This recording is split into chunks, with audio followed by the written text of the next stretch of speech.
another WWTD episode of the Real Dealz podcast. I'm out here today. I'll show you.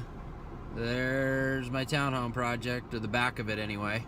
So I'm out here checking out what's going on. We got siding done, or close to being done. We got tile going in today. We got cabinets going in. Hardwood guys were supposed to start yesterday, but the level of moisture within the flooring wasn't right. You have to get it acclimated to the space, and so we just got the heat on a little late because of the storm that came through, Snowmageddon here in Portland. So anyway, we're a little behind schedule, but we're cranking. But I'm out here on the job site. So I figured I'd shoot another WWTD episode. And this week, I want to talk about a question that I see a lot, and we're actually dealing with it right now as well. And that is in regards to tenants that you inherit. So you buy a property, you inherit a tenant, what the hell do you do with them, right? And so some of them can be problematic, some of them can be super easy. You never know what you're going to get.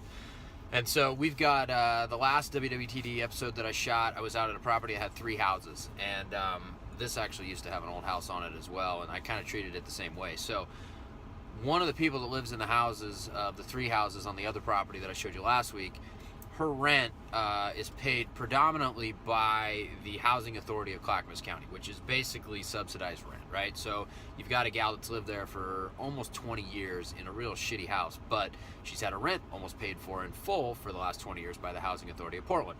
I went and saw her yesterday. She seems to be, plenty able, at least physically. I don't know, maybe she's got some mental issues and that's why she is able to qualify for that. But that aside, we inherited her and a couple other tenants. A couple other tenants, they were able to, pack up and move out in normal time. This particular gal, she is kind of one of those tenants that just pushes the envelope, right? Pushes and pushes. She's always got a reason. She's always got a story. And so I had to go over there yesterday. She was supposed to be out last week because we actually had our property manager handling the evictions, because here in Portland, it's just ridiculous. You got to make sure you got all your I's dotted and your T's crossed and all your paperwork filed in case people try and give you pushback, because otherwise it can really push you out on your projects, because everybody sides with tenants here, and landlords are the devil as far as Portlanders are concerned, at least city council anyway. So I went over there and talked to her yesterday. She was supposed to be out last week, then she was supposed to be out Sunday. Yesterday morning we had guys set up ready to go to clear the house out and start to do some asbestos testing, and at that point I said, screw it, I'm going to take it out of my property manager's hands and I'm just going to go deal with her. And so when you get a tenant like that, sometimes just interjecting the human element, going and talking to them, can really help a lot. So she, was obviously not picking up phone calls from the property manager, and she could really make our life difficult. But by me showing up, I basically said, hey, I just wanted to stop by to see how you're doing. I know moving out can be a big pain in the ass. And she agreed. We chuckled, we laughed, and I said, look, how about this? I'll give you one more night in here, and do you think you can get your stuff moved out by tomorrow? Wanted to make sure you had a place to go, this and that. She's moving in with her son, and as it turns out, she gave me a big hug, and thanked me for understanding, and she should be out today. So hopefully she's out today. But the bottom line is, sometimes it helps to put the human element into it, and that can help. Now other times people are just shitheads, and that doesn't matter.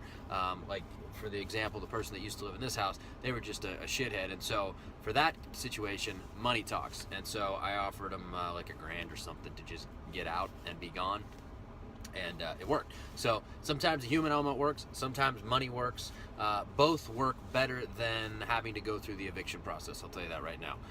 So the eviction process is going to cost you a few bucks anyway, and it's going to take time. So if you got holding costs, or if you're sitting on your hands and you can't do anything with the project, it's worth it to pony up $1,000 or whatever it ends up being to just get people out. So whenever you buy properties, you're inheriting a tenant, you can kind of check the temperature on the tenant, figuratively. Are they going to be a pain in your ass? Are they going to be easy to work with? And if you think they might be a little bit of a challenge, factor that into your purchase price. That way you can utilize the human element, but you can also utilize a little bit of money if need be, to get them motivated to get out. And that's what I would do in that situation. So that's this week's WWTD episode.